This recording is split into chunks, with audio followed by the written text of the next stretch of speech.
Hello বন্ধুরা, আসসালামু আলাইকুম। কেমন আছো সবাই? আজকে তোমাদেরকে বালুশাহী মিষ্টি বানিয়ে দেখাবো। তো অলরেডি আমি এখানে মিষ্টিগুলো বানিয়ে ফেলেছি, আর এদিকে মিষ্টিগুলো ভিজানোর জন্য চিনির শিরাটা তৈরি করতেছি। তো এখানে চিনি দিয়ে দিচ্ছি, পানি দিয়ে দিচ্ছি, আর এখানে ফ্রাই প্যানে তেল দিয়ে দিয়েছি। তো আমি একে একে মিষ্টিগুলো ভেজে নিচ্ছি।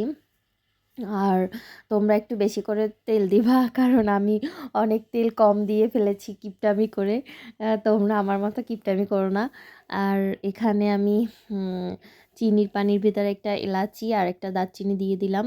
এখন ওটা চুলাটা জ্বালিয়ে দিয়েছি, আর এদিকে আমার মিষ্টিটা অলমোস্ট ভাজা এক এক পাশ হয়ে গেছে।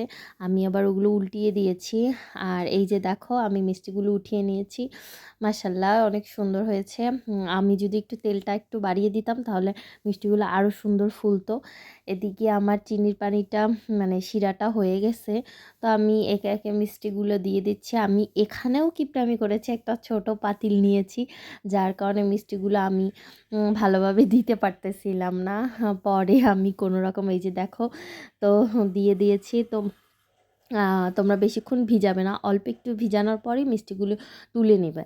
তুলে নেওয়ার পরে তো একে একে মিষ্টিগুলো তুলে নিতে হবে একটা প্লেটে।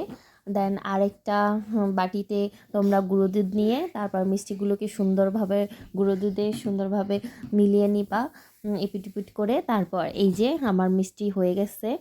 আর আমার মিষ্টি এই যে কেমন হলো আমাদেরকে কমেন্ট করে জানাবে। আল্লাহ হাফেজ। বালুশাহী মিষ্টিটা বানানোর জন্য প্রয়োজন হবে প্রথমে 1.5 কাপ পরিমাণ ময়দা, তারপরে 2 টেবিল চামচ ঘি অথবা বাটার অথবা তেল, যেটাই বাসায় থাকে ওইটাই ইউজ করতে পারেন।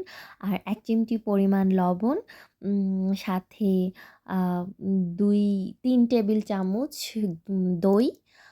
দেন এগুলো দিয়ে মেখে, আর সাথে একটু পরিমাণ বেকিং পাউডার অথবা বেকিং সোডা, মানে জাস্ট পরিমাণ মতো যতটুকু প্রয়োজন।